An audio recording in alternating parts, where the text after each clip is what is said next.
Hey, welcome to Ask Us Whatever. I'm Joe Sorge. Well, the comments I received in response to episode 7.1 showed me that many people do not understand Einstein clock synchronization, nor its profound implications. And because Einstein clock synchronization is essential to understanding special relativity, we need to shore up our understanding of this very unusual way to adjust clocks. All right, let's start with a quote from Einstein's 1905 paper on special relativity. If at the point A of space there is a clock, an observer at A can determine the time values of events in the immediate proximity of A by finding the positions of the hands which are simultaneous with these events. If there is at the point B of space another clock, in all respects resembling the one at A, it is possible for an observer at B to determine the time values of events in the immediate neighborhood of B. But it is not possible without further assumption to compare, in respect of time, an event at A with an event at B. We have so far defined only an A time and a B time. We have not defined a common time for A and B, for the latter cannot be defined at all unless we establish by definition that the time required by light to travel from A to B equals the time it requires to travel from B to A. The word time is in quotes because in this paragraph, Einstein changes the standard definition of the word time. He's basically saying that we're going to adopt a convention whereby we remap time so that two events that take place within a given reference frame, which may or may not be of different durations, are by definition going to be deemed to be of the same duration. This is like saying that if we place a pea on a balance scale and then we do the same with an apple, and we would like a pea to weigh the same as an apple, well, we can simply calibrate the scales to make it appear that the pea weighs the same as the apple. And if you don't think that's what he states in the 1905 relativity paper, let's read further. Let a ray of light start at the A time, t at A, from A towards B. Let it at the B time, t at B, be reflected at B in the direction of A, and arrive again at A at the A time, t prime at A. In accordance with definition, the two clocks synchronize if the reading from clock B at the instant light strikes the mirror at B minus the initial reading from clock A when light first left point A, in other words, the way we will now quantify the duration of the trip from clock A to clock B in that reference frame, must equal the final reading from clock A when the light returned to A minus the reading from clock B at the instant light struck the mirror at B. In other words, the way we will now quantify the duration of the trip from clock B back to clock A in that reference frame. So he's saying that we will deem, like royalty from the throne, both one-way trips to take the same amount of time, whether they really do or not. Well, you might be wondering, what's the big deal? I mean, according to Einstein, light travels at the same speed in all reference frames, so the time it takes light to travel from clock A to B will always equal the time it takes to return from clock B to A, right? But that's backwards, and not at all what Einstein was getting at. Light speed is perceived to be constant in both directions in the moving frame because of his method of synchronizing clocks, not because Einstein or other scientists have demonstrated the one-way speed of light to be constant. There's a whole literature of peer-reviewed articles that go into this in gory detail, and there's an excellent Veritasium video on the subject called "No One Has Measured the Speed of Light." We'll put some references and links up on the Ask Us Whatever website so you can follow up if you're interested. But basically, there are two camps in the debate about light speed and clock synchronization. Those who claim that Einstein created a rigged convention for clock synchronization, they are called the Conventionalists. The Conventionalists claim that light could possibly travel at different speeds in different directions, and only the round-trip speed of light is constant. And then there are the anti-conventionalists who claim that Einstein had good reasons beyond mere convention for choosing his clock synchronization protocol. The anti-conventionalists argue that the conventionalist synchronization methods potentially violate Newton's laws of motion, even at relatively slow speeds. And the debate still continues in the scientific literature to today. So let's try to develop some insight to help us choose a side. We've all seen movies where a gang of criminals huddle together to make sure their wristwatches report exactly the same time, so that when they carry out the steps of an intricate robbery, their actions occur in precise sequence. And we typically say that they synchronized their clocks at the start. But that procedure is not what Einstein meant when he defined synchronized clocks. In fact, it's almost the opposite, since Einstein's synchronized clocks can and do report different times of day, not the same time of day. Unfortunately, the relativity literature calls Einstein's synchronization standard synchronization, even though it is far from what most people would call standard. It really should be called clock coordination, not clock synchronization. And if you look at Einstein's 1905 relativity paper, you'll see that he plainly states in sections 2 and 3 that an observer in a frame of reference that is moving relative to another reference frame in which there are two Einstein synchronized clocks, A and B, will not see clocks A and B as being synchronized. He proposed a thought experiment in which a rigid rod and an observer are in a reference frame that is moving with respect to the reference frame of clocks A and B. Here's a quote. Observers moving with the moving rod would thus find that the two clocks were not synchronous, while observers in the stationary system, meaning the clock frame, would declare the clocks to be synchronous. To start out, please note that clocks A and B are in the same inertial reference frame, so they beat at the same tempo. Time dilation does not cause the readings on these clocks to drift away from each other, provided the clocks remain at the same locations within their moving reference frame. Let's hand the rod to our Master of the Universe from episode 3 and place the rod and the master in a frame in which they see the clock frame moving in the positive x direction. And let's have some fun and bring Einstein back to life and position him next to clock A. He and the clock are being carried along in the moving frame in the positive x direction. And let's say that our clown from episode 7.1 stands next to a mirror beside clock B, such that the clown, mirror, and clock B are also being carried in the positive x direction in the same moving frame as Einstein and clock A. Now, Einstein aims a laser light at the mirror next to the clown, and as he flashes the light, Einstein notes the reading on clock A. We'll call this clock reading T at A. And as we know, light travels fast, but not instantaneously. So it takes a moment for light to travel toward the clown and the mirror at clock B, during which time the reference frame, including the mirror at clock B, moves a bit in the x direction. So from the perspective of the Master of the Universe, the distance that light must travel from clock A to the moving mirror and clock B will be a bit longer than the static distance between clocks A and B, as measured when the reference frame is not moving, or as measured by Einstein and the clown, whether the reference frame is moving or not. Einstein calls this static distance the proper distance between A and B. Now, Einstein made the assumption in section 2 of his 1905 paper that the amount of time, which we will call a duration here until we get more specific, required for light to travel from clock A to clock B from the perspective of an outside observer, such as our Master of the Universe, is equal to R sub AB divided by C minus V, where R sub AB is the distance between clocks A and B as perceived by the Master of the Universe. The duration is longer than simply R sub AB divided by C because clock B is moving away from the approaching light beam.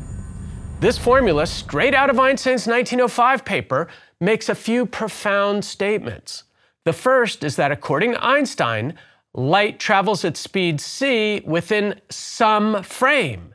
In our example, the Master of the Universe frame, but is moving at speed c minus v relative to another frame. In our example, relative to the clock frame.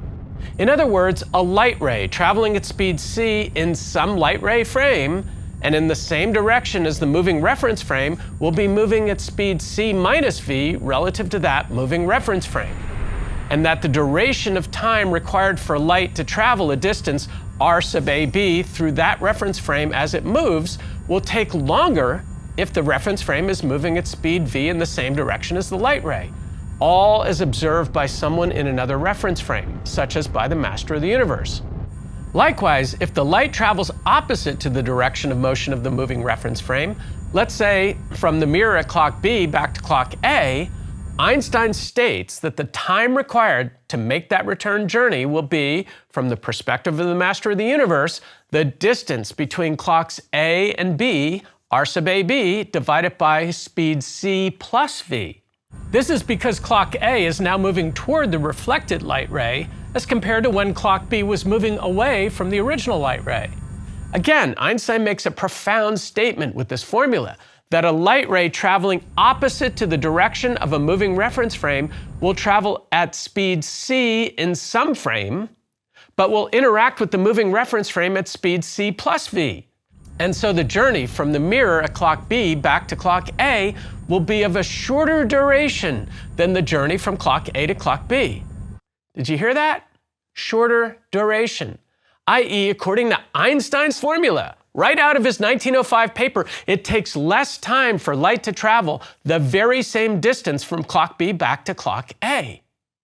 Given that Einstein's formulas clearly reveal that these downstream and upstream durations are not equal as measured by an observer in another frame, how can he arrange for light to appear to travel at the same speed in both directions in the frame of the clocks?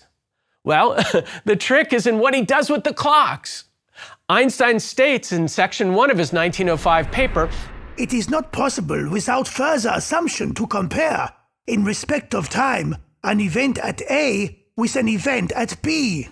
That is, an observer at clock A does not know what the reading at clock B will be when light strikes the mirror at clock B, nor does an observer at clock B know the reading at clock A when light either was emitted or returns to position A. Einstein realized that he can manipulate the readings reported by clocks A and B at will, without observers at position A knowing that he manipulated clock B or vice versa. He therefore manipulates the clocks so that they do not report the same time of day, and thereby forces the quantitative measurement of travel times to appear to be equal, even though the travel times are not equal. Like defining the weight of an apple to be the same as a pea because that's how you'd like things to be. Frankly, I have to admit that this is not entirely unreasonable, given the circumstances, because his underlying assumption is that light travels at a constant speed c in both directions in some other reference frame, in our example, in the Master of the Universe's reference frame. And his process for adjusting clocks merely transforms the numerical value of light speed in the moving frame so that it equals the numerical value of light speed observed from the other frame.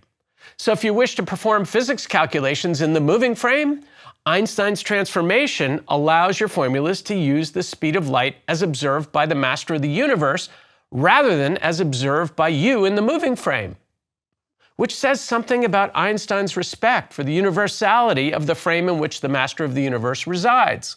Sorry, I'm not trying to be religious here, not at all. I'm just pointing out that Einstein's logic has implications that are consistent with some universal preferred frame of reference in which light travels at a constant speed, and that he manipulates the clocks in the other moving reference frame so that it appears that light travels at the same constant speed in them as well. I'll argue in a later episode that such a reference frame cannot be an arbitrary reference frame because the Lorentz transformations are not linearly additive. And so the laws of physics would change in every inertial reference frame if we simply compared the speeds of such frames to index frames that we arbitrarily deem to be stationary. I know that sounds a little complex, but we're going to get to it. Anyway, let's work through a numerical example to see how his synchronization works in practice. Let's assume that Einstein, the clown, the mirror, and clocks A and B are in a reference frame that is moving at about 87% of speed c relative to the Master of the Universe in the positive x direction. I choose this speed since it results in a Lorentz factor equal to approximately 2, and that makes the math easier. Suppose that Einstein flashes a laser light toward clock B when clock A strikes 12 noon. Let's say that the proper distance between clocks A and B is 1 light second prime, approximately 300 million meters. But now that Einstein's frame is moving at about 87% of c, the distance between clocks A and B has contracted to about half the length as seen by the Master of the Universe. By the way, you know I don't believe in length contraction, but if I'm going to explain Einstein clock synchronization, I have to include it. Anyway, if we apply Einstein's formula for the travel duration along the length contracted distance from clock A to the mirror at clock B, as measured by the master of the universe using cosmic train station clocks, we obtain about 3.73 cosmic train station seconds. And since the moving frame's clocks are ticking at half the rate as the cosmic train station clocks due to time dilation, the downstream duration in the moving frame will be about 1.87 seconds prime. And if we apply Einstein's formula for the return trip, we get about 0.27 cosmic train station seconds, which would be about 0.13 seconds prime using moving frame clocks. Now, the round-trip travel time is therefore 4 seconds when measured with a cosmic train station clock and 2 seconds prime in the moving clock frame. Now, Einstein notes the reading on clock A when the reflected light ray returns, and it shows 12 noon plus 2 seconds prime, which delights him since that's exactly how long he believes a 2 light-second prime round-trip journey should take. Einstein, hoping that the light struck the mirror at clock B 1 second prime after 12 noon, which is what clock B would report if the clocks are already synchronized according to Einstein's protocol, he video calls the clown on his cell phone.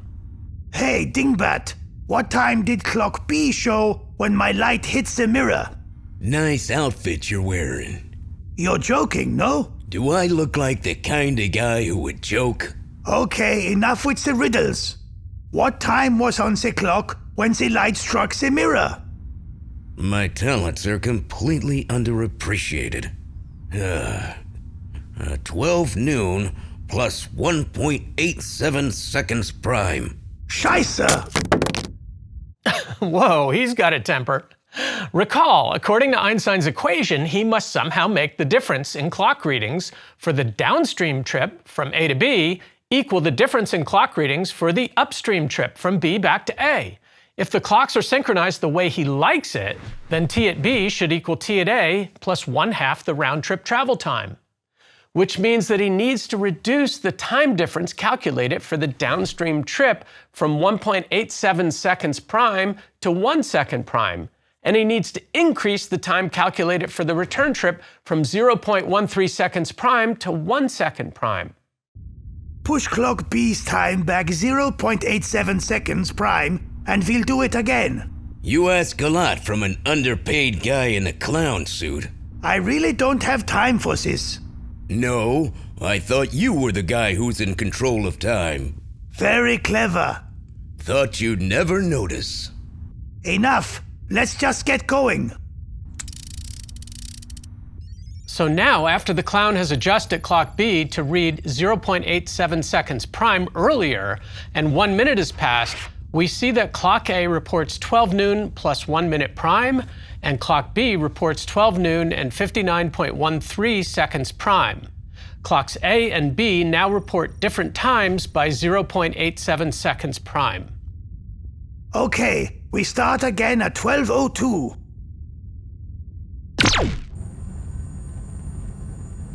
What did you see this time? I saw a beautiful, pencil-thin red stream of light. Like when an assassin searches for you in the dark. Dummkopf, no. What time did the clock show when the red light hit the mirror? Well, let's see. 12:02 p.m. plus 1 second prime. Perfect. We are in sync. Do you really think so? Because I'm not feeling the chi. Go on. Pick up your paycheck and get out of here. With the clocks now reporting different offset times of 0.87 seconds prime, the recorded travel time from clock A to clock B now appears to be 1 second prime. 1.87 seconds prime minus the 0.87 seconds prime that Einstein had the clown offset clock B. And the travel time of the reflected light now also appears to be 1 second prime. 0.13 seconds prime plus the 0.87 seconds prime that Einstein had the clown offset clock B. A single adjustment of clock B without any change to clock A created an apparent equalization of travel times. And so such an offset can cause observers in the moving frame to believe that light is traveling for the same amount of time over equal forward and return distances from their perspective, and therefore they've been led to believe that light is traveling at the same speed in both directions. But it's not. Even Einstein says that it's not in his paper. Still don't believe me? Well, we'll include some peer-reviewed references on the Ask Us Whatever website, including Einstein's paper, and including papers on the global positioning system. So let's look at the language Einstein used to qualify Postulate 2 in his 1905 paper. The time interval is to be taken in the sense of the definition in section 1. And section 1 is the section that describes his synchronization convention. Einstein's constant speed of light postulate, his second postulate, the one that everyone thinks is some universal law of nature, is only true if we use clocks that are offset from one another according to the Einstein synchronization protocol. If we use clocks that are adjusted using absolute synchronization, we would observe different travel times in different directions. And if this all seems unbelievable, don't blame me, please. I'm just the messenger. Read Einstein's 1905 paper. It's all right there.